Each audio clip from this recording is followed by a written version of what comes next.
Mazmur 91 ayat 1-16. Dalam lindungan Allah. Orang yang duduk dalam lindungan yang maha tinggi dan bermalam dalam naungan yang maha kuasa akan berkata kepada Tuhan, tempat perlindunganku dan tubuh pertahananku, Allahku yang kupercayai. Sungguh, dialah yang akan melepaskan engkau dari jerat penangkap burung, dari penyakit sampar yang musuh. Dengan kepaknya ia akan melindungi engkau, di bawah sayapnya engkau akan berlindung, kesetiaannya ialah perisai dan pagar tembok. Engkau tak usah takut terhadap kedahsyatan malam, terhadap panah yang terbang di waktu siang, terhadap penyakit sampar yang berjalan di dalam gelap, terhadap penyakit menular yang mengamuk di waktu petang. Walau 1.000 orang rebah di sisimu dan 10.000 di sebelah kananmu, tetapi itu tidak akan menimpamu. Engkau hanya menontonnya dengan matamu sendiri dan melihat pembalasan terhadap orang-orang fasik. Sebab Tuhan ialah tempat perlindunganmu, yang maha tinggi telah kau buat tempat perteduhanmu. Malapetaka tidak akan menimpa kamu, dan ular tidak akan mendekat kepada kemahmu. Sebab malaikat-malaikatnya akan diperintahkannya kepadamu untuk menjaga engkau di segala jalanmu. Mereka akan menatang engkau di atas tangannya, supaya kakimu jangan teratup kepada batu. Singa dan ular tedung akan kau langkahi, engkau akan menginjak anak singa dan ular naga. Sungguh hatinya melekat padaku, maka aku akan meluputkannya, aku akan membentenginya, sebab ia mengenal namaku. Bila ia berseru kepadaku, aku akan menjawab. Aku akan menyertai dia dalam kesesakan, aku akan meluputkannya dan memuliakannya. Dengan panjang umur akan kukenyangkan dia, dan akan kuperlihatkan kepadanya keselamatan daripadaku.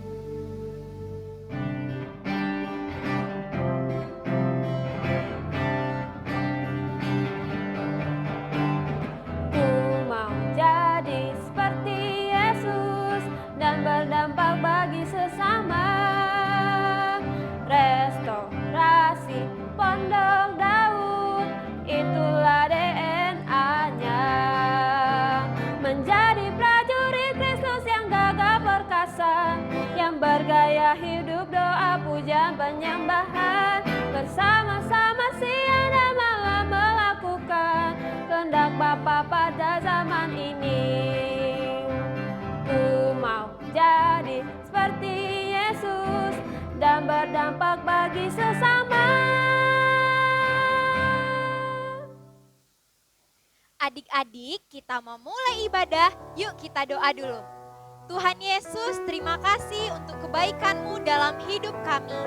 Sekarang Tuhan, kami mau memulai ibadah kami. Kami undang Tuhan Yesus hadir di tengah-tengah kami. Dalam nama Tuhan Yesus yang baik. Haleluya.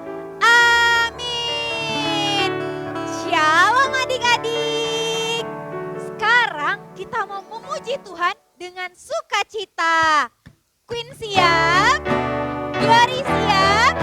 Adik-adik di rumah siap? Pasukan Kristus siap?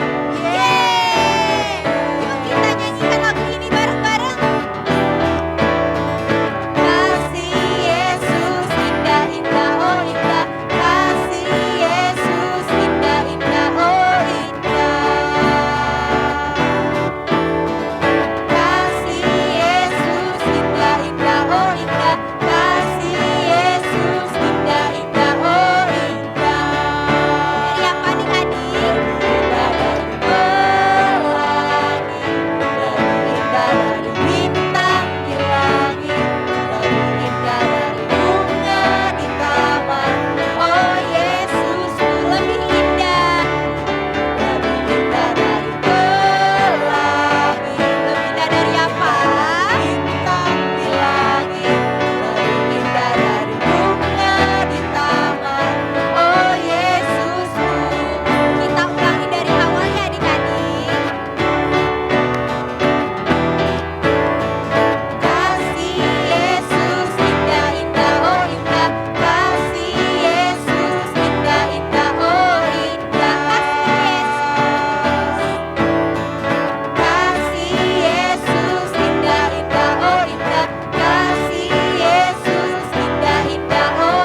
adik-adik, kita ambil waktu, kita ambil sikap kita yang terbaik buat Tuhan Yesus. Kita akan sembah Dia, kita akan puji Dia, sama-sama kita akan puji Dia bersama-sama. Ku di tangan-Mu, ku di hatimu, katakan di pikiranmu, di rencanamu, tak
katakan ku menyembah,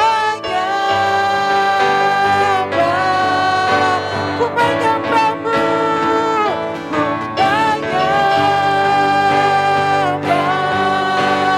Ini penyembahan kami ya Tuhan, kami menyembahmu lebih lagi kami menyembahmu.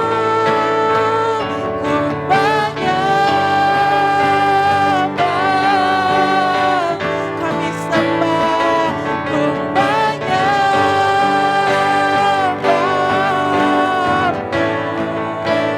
Yesus aku percaya, Yesus kami milikmu ya Tuhan, milikmu, ku hidup karenamu dan hanya untukmu, katakan selamanya.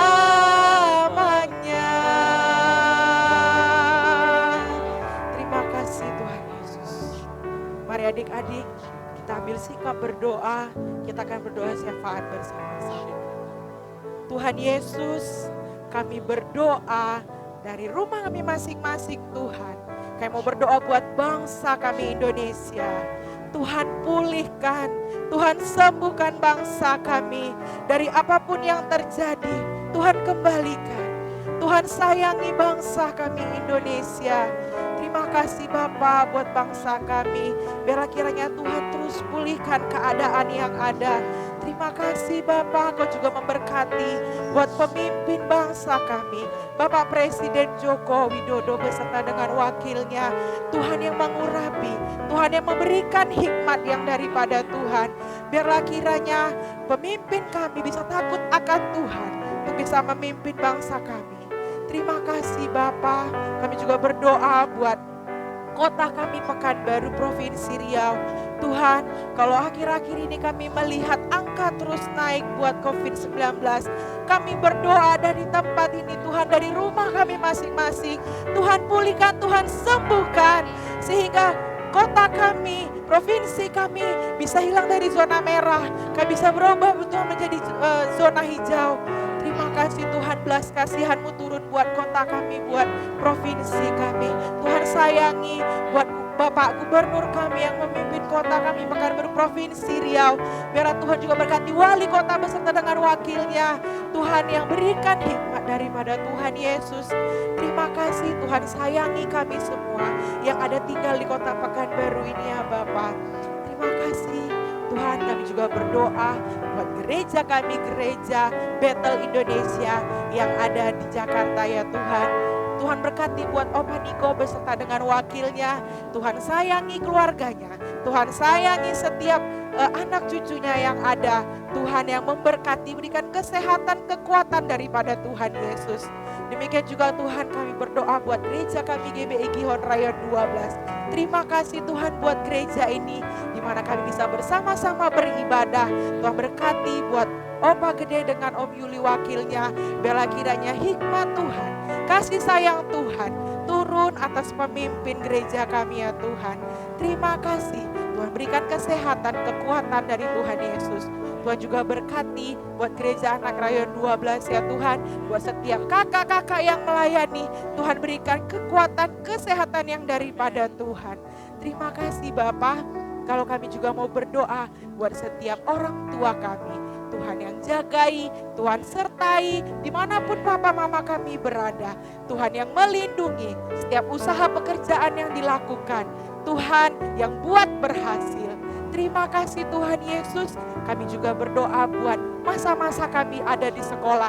Tuhan, kalau sebentar lagi kami akan menyelesaikan tingkat sekolah kami, biarlah kiranya Tuhan terus yang berikan kami semangat, berikan kami sukacita untuk belajar dengan sungguh-sungguh. Terima kasih Tuhan Yesus. Ini doa kami hanya di dalam nama Tuhan Yesus. Haleluya. Amin. Kita mau mendengar firman Tuhan, lipat tangannya, tutup matanya, kita berdoa. Tuhan Yesus, terima kasih buat kasih anugerah-Mu untuk kami semua. Kalau hari ini kami mau duduk tenang mendengar firman Tuhan, berkati kami, Roh Kudus hadir mengurapi kami semua. Dalam nama Tuhan Yesus sama-sama katakan amin. Shalom semuanya. Hari ini kita akan mendengar firman Tuhan yang berjudul digigit. Pernah nggak adik-adik digigit oleh seekor binatang? Atau pernah nggak digigit sama binatang nih? Nyamuk. Pasti pernah ya. Kakak juga pernah digigit nyamuk. Atau pernah nggak digigit sama nih? Gambar apa nih? Gambar orang yang lagi pamer gigi. Giginya besar sekali ya. Mungkin pernah juga nih digigit sama adik bayi atau adik kita karena gemes atau karena mau tubuh giginya jadi gatal giginya. Tapi sakit juga sekalipun digigit adik bayi atau adik kecil kita. Nah, hari ini kita akan mendengar cerita tentang seorang bapak yang digigit oleh gambar apa nih ya? Wah, itu kan ular celem. Kak Lucy sok imut ya, celem padahal serem. Kira-kira kalau digigit ular berbisa seperti ini, orang bisa mati nggak ya? Ya pasti matilah kalau nggak segera diobati. Tapi, kok di sini. Tapi, bagaimana dengan bapak ini ya?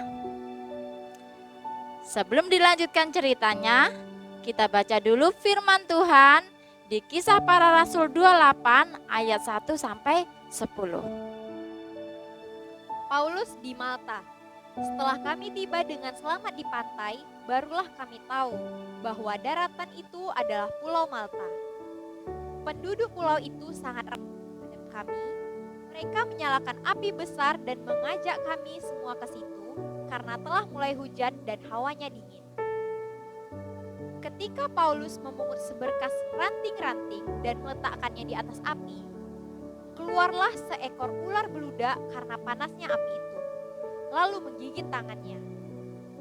Ketika orang-orang itu melihat ular itu terpaut pada tangan Paulus, mereka berkata seorang kepada yang lain, "Orang ini sudah pasti seorang pembunuh, sebab meskipun ia telah luput dari laut, ia tidak dibiarkan hidup oleh Dewi Keadilan." Tetapi Paulus mengibaskan ular itu ke dalam api, dan ia sama sekali tidak menderita sesuatu. Namun mereka menyangka bahwa ia akan bengkak atau akan mati rebah seketika itu juga. Tetapi sesudah lama menanti-nanti, mereka melihat bahwa tidak ada apa-apa yang terjadi padanya. Maka sebaliknya, mereka berpendapat bahwa ia seorang dewa. Tidak jauh dari tempat itu, ada tanah milik gubernur pulau itu. Gubernur itu namanya Publius. Ia menjamu kami dan menjamu kami dengan ramahnya selama 3 hari. Ketika itu ayah Publius terbaring karena sakit demam dan disentri. Paulus masuk ke kamarnya, ia berdoa serta menumpangkan tangan ke atasnya dan menyembuhkan dia. Sesudah peristiwa itu, datanglah juga orang-orang sakit lain dari pulau itu dan mereka pun disembuhkan juga. Mereka sangat menghormati kami dan ketika kami bertolak, mereka menyediakan segala sesuatu yang kami perlukan. Minggu lalu kita mendengar firman Tuhan bagaimana kapal yang ditumpangi Bapak Paulus dan tahanan lain kandas. Supaya mencapai daratan ada yang berenang, tapi ada juga yang menggunakan papan atau pecahan-pecahan kapal. Setelah tiba di daratan dengan selamat, mereka diberitahu oleh penduduk di situ bahwa pulau itu bernama Malta. Penduduk Pulau Malta itu sangat ramah terhadap Bapak Paulus dan orang-orang lain yang bersamanya dari kapal. Penduduk pulau itu menyambut dengan baik dan menyalakan api unggun untuk mereka karena sudah mulai turun hujan dan udaranya pun Udaranya apa nih ya? Kalau kakak begini, udaranya dingin sekali. Demikian kata Bapak Paulus sambil mendekatkan badannya di sebuah api unggun. Lega. Sekarang sudah hangat. Dan akhirnya banyak juga orang yang mendekat ke arah api unggun tersebut. Mereka juga menghangatkan badannya. Semua merasa senang, semua merasa hangat karena api unggun. Bapak Paulus mengumpulkan ranting-ranting dan membuangnya ke dalam api. Tiba-tiba,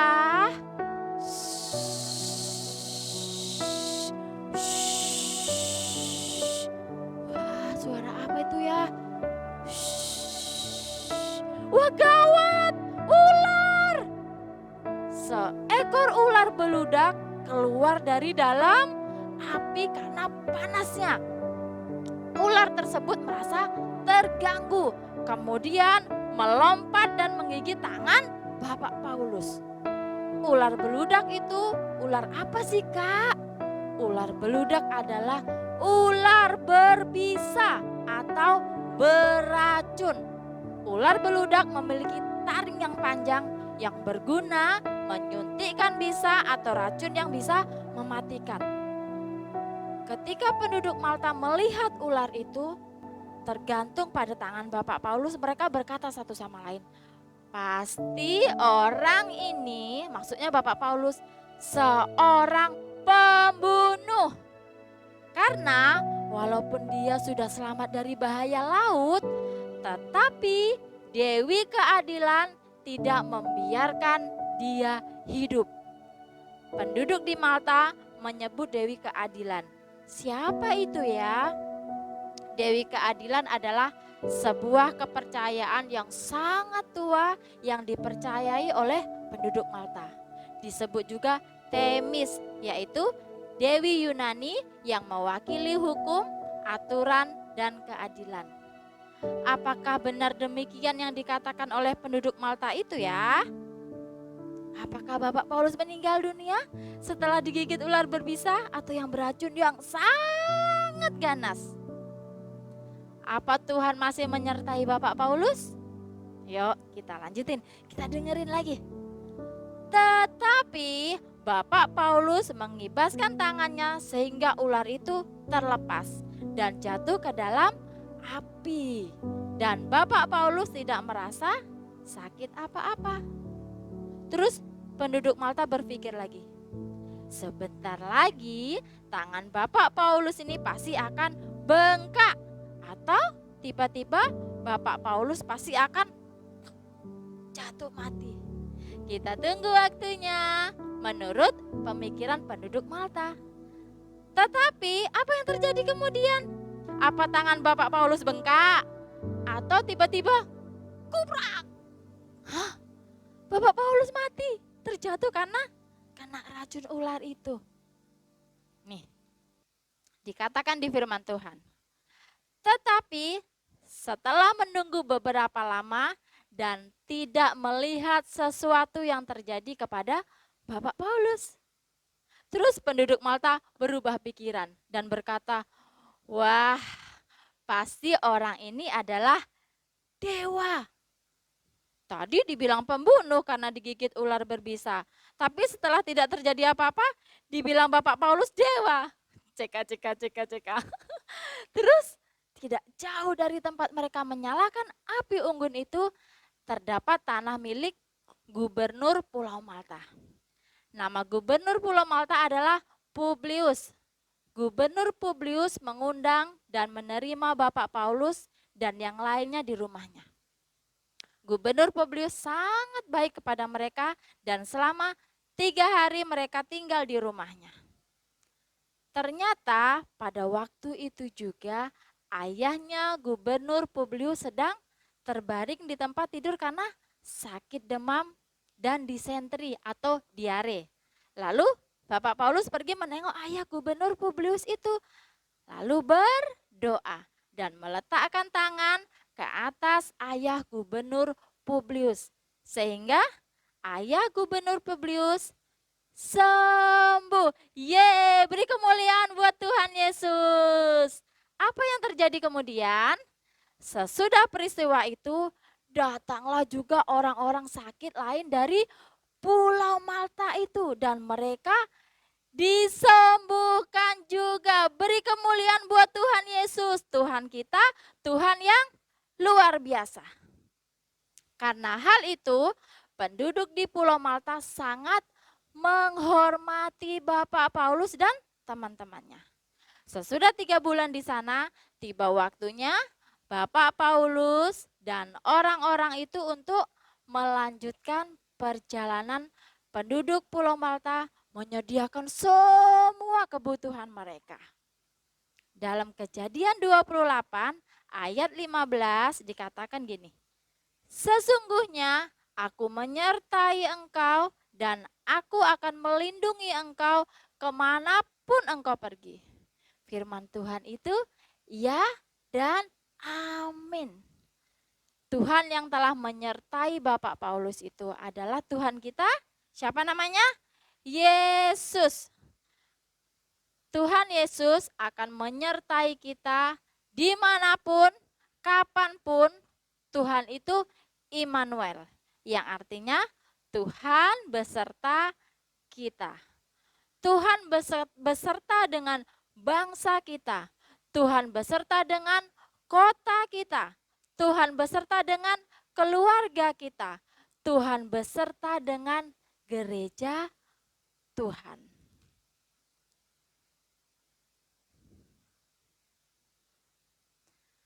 Kalau Tuhan menyertai kita, bukan berarti kita nggak punya masalah lagi dong. Tidak punya kesulitan lagi. Semua akan berjalan lancar dan baik-baik aja. Bukan. Lihat, Bapak Paulus telah disertai Tuhan sekalipun keadaan tidak baik. Tuhan kita, Immanuel, baik atau tidak baik keadaannya. Tuhan Yesus telah berjanji untuk menyertai kita semua. Adik-adik, kakak, ada papa mama, ada opa oma, kita semua sampai selama-lamanya. Baik atau tidak baik keadaan kita, apapun yang terjadi, Tuhan itu tetap Immanuel. Nah, yuk kakak mau ajak adik-adik semua untuk tetap diam. Kita mau bawa sebuah lagu, yang tahu lagunya kita nyanyi sama-sama ya.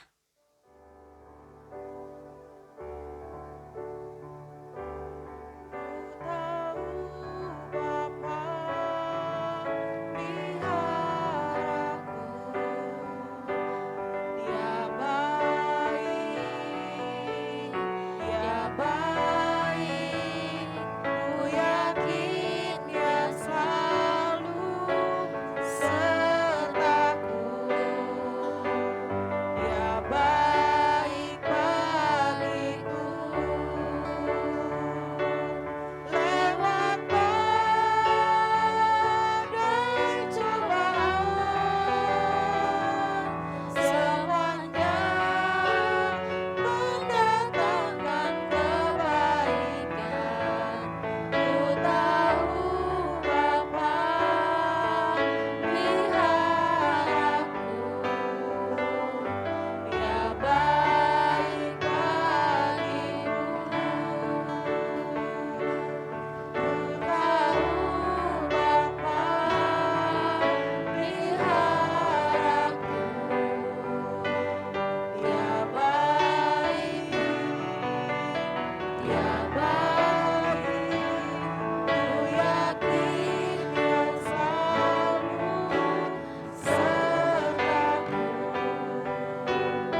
adik-adik tetap tutup mata. Katakan Tuhan baik.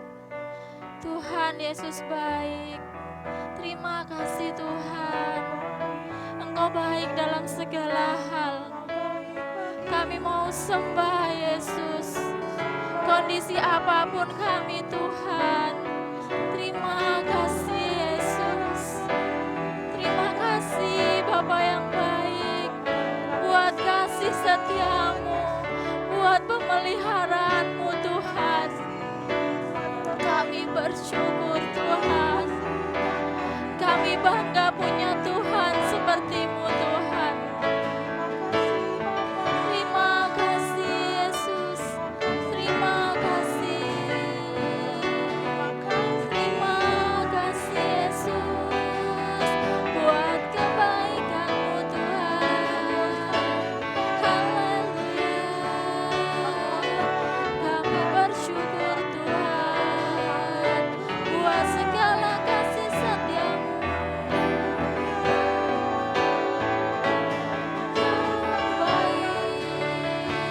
Allah yang besar, ya Yesus Tuhan, Engkau baik Tuhan, Engkau sangat baik, Engkau teramat baik. Tidak tahu kami membalasnya Tuhan. Bapa yang baik, kami tahu Tuhan Engkau pelihara hidup kami. Sampai hari ini kami ada karena kasih-Mu yang besar. Kalau sampai hari ini kami dalam keadaan baik, kami dalam kondisi yang baik, itu semua karena besarnya kasih Tuhan buat kami. Tapi ingat adik-adik satu hal, tidak semuanya baik ikut Tuhan. Kalau hari-hari ini kondisimu tidak baik, tetapi jangan katakan kamu tidak baik. Tetap katakan Tuhan Yesus baik. Kalau hari-hari ini hidup adik-adik sulit, mungkin adik-adik dalam kondisi sakit, kamu sudah berdoa tetapi Tuhan tidak sembuhkan. Tetap katakan Tuhan baik. Karena Tuhan punya rancangan, Tuhan punya rencana yang indah untuk masa depanmu. Apa yang kamu inginkan, belum tentu itu yang Tuhan inginkan. Tetapi kita harus tetap ikut apa maunya Tuhan. Apa yang mau Tuhan inginkan buat kita. Tetap berserah sama Tuhan. Kalau hari-hari ini mungkin ada papa atau mama yang kehilangan pekerjaan. Kondisi ekonominya hancur. Jangan katakan Tuhan jahat. Jangan bilang Tuhan tidak baik. Tuhan tetap pelihara. Tuhan tetap baik. Kondisimu baik, kondisimu buruk, ada Tuhan di tengah-tengah keluarga. Ada Tuhan yang pelihara. Terima kasih Yesus buat firman-Mu hari ini. Kami tahu apapun kondisi kami mau tetap bilang Tuhan baik, Tuhan Immanuel, Tuhan beserta kita dalam segala keadaan. Terima kasih Bapa yang baik. Dalam nama Tuhan Yesus, sama-sama katakan amin. Tuhan Yesus memberkati. Pentakosta ketiga. Pentakosta ketiga adalah pencurahan Roh Kudus yang dahsyat di zaman now melebihi yang terjadi di Azusa Street. Pentakosta ketiga akan mengakibatkan penuaian jiwa yang terbesar dan yang terakhir sebelum Tuhan Yesus datang kembali. Pentakosta ketiga akan membangkitkan generasi Yeremia, yaitu anak-anak muda yang dipenuhi Roh Kudus, cinta mati-matian kepada Tuhan Yesus, tidak kompromi terhadap dosa, dan akan bergerak untuk memenangkan jiwa. Pentakosta ketiga lahir di Indonesia dan bergerak di bangsa-bangsa. Gerakan ini dari timur ke barat dan akan kembali ke Yerusalem. Pentakosta ketiga akan memberikan kuasa untuk menyelesaikan amanat agung, dan setelah itu Tuhan Yesus datang kembali. Shalom anak-anak yang Opa kasihi di dalam nama Tuhan Yesus. Mari angkat tanganmu di hadapan Tuhan dan terimalah berkat dari Dia. Kiranya kasih karunia dan anugerah dari Allah Bapa di dalam putranya yang tunggal, Yesus Kristus, dan persekutuan yang manis dari Roh Kudus memberkati setiap anak-anak sampai selama-lamanya. Amin. Bapakku, Yesusku, Roh Kudusku. Terima kasih Opa Gede, terima kasih kakak-kakak yang melayani hari ini. Tuhan Yesus memberkati ya. Teman-teman, kita akan jumpa lagi dalam ibadah online selanjutnya. Kita bisa buka di YouTube dan Facebook GBI Gihon Rayon 12. Kami tunggu ya. Sampai jumpa lagi. We love you and God bless you. Sungguh aku cinta